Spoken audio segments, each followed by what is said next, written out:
Assalamualaikum warahmatullahi wabarakatuh. Kembali lagi dengan saya Asri Alim dengan NPM 022722111281. Saya mahasiswa dari Universitas Chairun Ternate, Fakultas Ekonomi dan Bisnis, Prodi Akuntansi semester 5. Nah, di video kali ini saya akan membahas tentang apa itu New Public Management.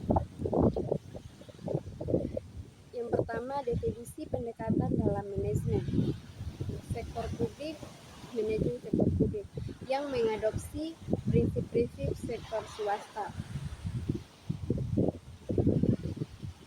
Latar belakang munculnya NPM, krisis efisiensi birokrasi tradisional, tekanan globalisasi dan desentralisasi.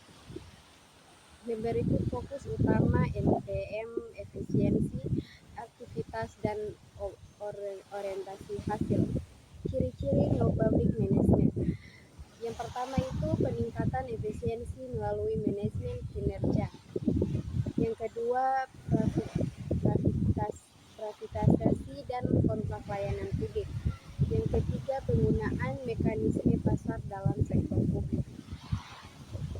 Yang berikut, pemberdayaan pelanggan.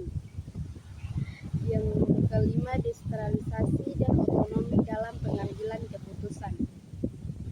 Keuntungan dalam tantangan NPM. Keuntungan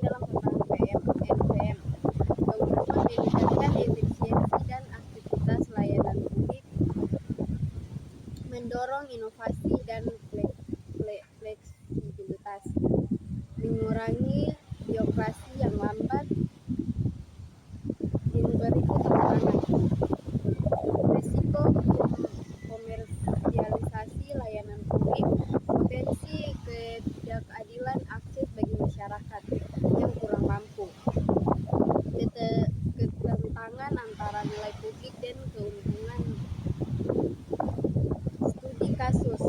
Yang pertama itu contoh implementasi NPM di negara maju, misalnya Inggris di era Margaret. Yang berikut yaitu pengertian New Public Management. New Public Management (NPM) adalah sebuah pendekatan dalam administrasi publik yang muncul pada akhir abad ke-20. NPM bertujuan untuk meningkatkan efisiensi dan efektivitas sektor publik dengan mengadopsi prinsip-prinsip dan praktik manajemen dari sektor swasta. Pendekatan ini muncul sebagai respon terhadap kritik terhadap birokrasi tradisional yang dianggap lambat, tidak fleksibel, dan tidak efisien. Latar belakang kemunculan NPM. Krisis ekonomi pada tahun 1970-an mendorong pemerintah mencari cara untuk menghemat anggaran dan meningkatkan efisiensi. Yang berikut, globalisasi. Tekanan globalisasi memaksa negara untuk lebih kompetitif dalam memberikan layanan publik. Yang ketiga, kritik terhadap birokrasi tradisional. Sistem birokrasi tradisional dianggap terlalu hierarkis, kaku, dan tidak responsif terhadap kebutuhan masyarakat. Yang keempat, pengaruh sektor swasta.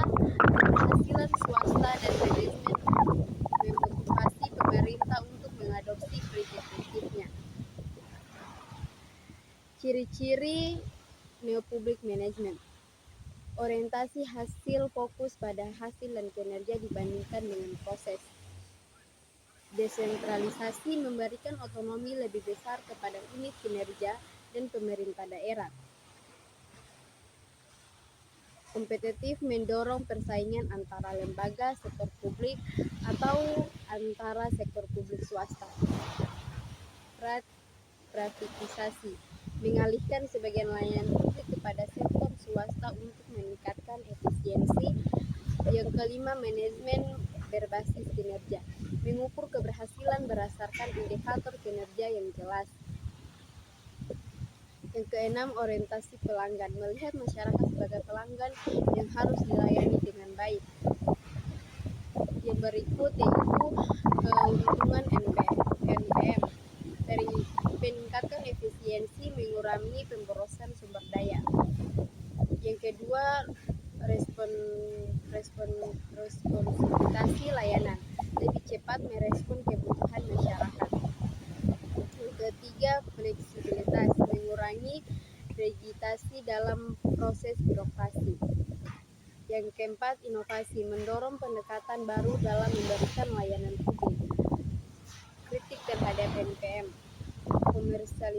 komersialisasi layanan publik berfokus pada keuntungan dapat mengabaikan nilai-nilai keadilan sosial. Ketimpangan akses, layanan yang diprivatisasi mungkin tidak terjangkau oleh masyarakat miskin. Yang ketiga, penekanan berlebihan kepada kinerja, fokus pada angka atau indikator dalam mengabaikan aspek kualitatif. Yang keempat, representasi perubahan, mengawasi sektor publik yang terbiasa dalam beroperasi terhadap tradisional mungkin sulit beradaptasi. Contoh implementasi NPM di Inggris, reformasi sektor publik pada era Margaret yang melibatkan privatisasi dan manajemen berbasis kinerja. Di Indonesia, seperti aplikasi layanan publik online, otonomi daerah yang memberikan wewenang lebih besar kepada pemerintah daerah.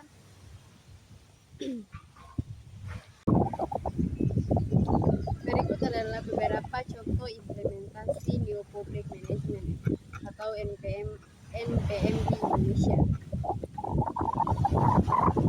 Yang pertama, Euplomet, mengguna teknologi informasi dan komunikasi dalam pelayanan publik adalah suatu bentuk implementasi NPM. Contohnya, sistem administrasi, menunggu satu atap samsat, mempermudah pembayaran pajak kendaraan bermotor secara online. Pelayanan online, kependudukan seperti pembuatan KTP elektronik melalui Dinas Kependudukan dan Catatan Sipil. Layanan perizinan online, memfasilitasi pengurusan izin usaha secara cepat dan terintegritas. Manfaat meningkatkan transparansi, efisiensi, dan kemudahan bagi masyarakat. 2. Otonomi daerah. Penerapan otonomi daerah di Indonesia, Undang-Undang Nomor 22 Tahun 1999 yang direvisi dengan Undang-Undang Nomor 23 Tahun 2014 memberikan kewenangan lebih besar kepada pemerintah daerah untuk mengelola sumber daya dan layanan publik. Contoh, pemerintah Kota Surabaya di bawah Tri Risma sukses menerapkan reformasi pelayanan publik seperti meningkatkan pengelolaan sumber dan penggunaan infrastruktur berbasis partisipasi masyarakat. Manfaat mendorong desentralisasi, inovasi lokal, dan pelayanan publik yang lebih responsif terhadap kebutuhan masyarakat. Yang ketiga, privatisasi dan kerja sama dengan sektor swasta. Privatisasi atau publik-privat diterapkan untuk meningkatkan efisiensi penyediaan layanan publik. Contoh proyek infrastruktur seperti jalan tol, contohnya jalan tol Transjaya Jawa, dan pembangunan pembangkit listrik. Proyek air bersih di beberapa kota bekerja sama dengan pihak swasta untuk memastikan pasokan air bersih yang stabil. Manfaat meningkatkan efisiensi pembiayaan dan kualitas layanan publik. Yang keempat, sistem manajemen berbasis kinerja. Pemerintah mulai menggunakan sistem berbasis kinerja untuk menilai keberhasilan program dan kinerja pegawai negeri. Sistem akuntabilitas, kinerja instansi pemerintah SKIP, alat untuk mengukur efektivitas anggaran berdasarkan kinerja instansi. Misalnya pemberian tujuan dan kinerja daerah TKD berdasarkan pencapaian target kinerja. Manfaat meningkatkan akuntabilitas dan efisiensi kinerja instansi pemerintah. Yang kelima, reformasi pelayanan publik. Pendekatan citentris diterapkan untuk memberikan pelayanan publik yang lebih baik. Contoh, Mall Pelayanan Publik MPP, tempat pelayanan atau satu atap yang mendukung berbagai layanan pemerintah dan swasta seperti Jakarta, Surabaya, dan Denpasar. Manfaat memberikan kemudahan akses layanan kepada masyarakat. Yang keenam, program jaminan sosial dan kesehatan. BPJS Kesehatan dan BPJS Ketenagakerjaan mengadopsi prinsip-prinsip efisiensi manajemen berbasis hasil dan orientasi pelanggan untuk memberikan jaminan sosial dan kesehatan kepada masyarakat. Contoh, sistem antrean online di rumah sakit yang dikelola oleh BPJS Kesehatan. Manfaat peningkatan akses dan kualitas layanan kesehatan serta pelindungan sosial. Kesimpulan, implementasi NPM di Indonesia terlihat pada berbagai aspek pelayanan publik, seperti penggunaan teknologi, desentralisasi kerja, sama dengan sektor swasta, dan reformasi sistem berbagai kinerja. Meski telah menunjukkan kemajuan tentang seperti ketimpangan akses dan resiliensi terhadap perubahan, masih perlu diatasi untuk mencapai hasil yang optimal. Baik, mungkin itu saja penyampaian dari saya. Lebih dan kurangnya saya mohon maaf. Bila kita Assalamualaikum warahmatullahi wabarakatuh.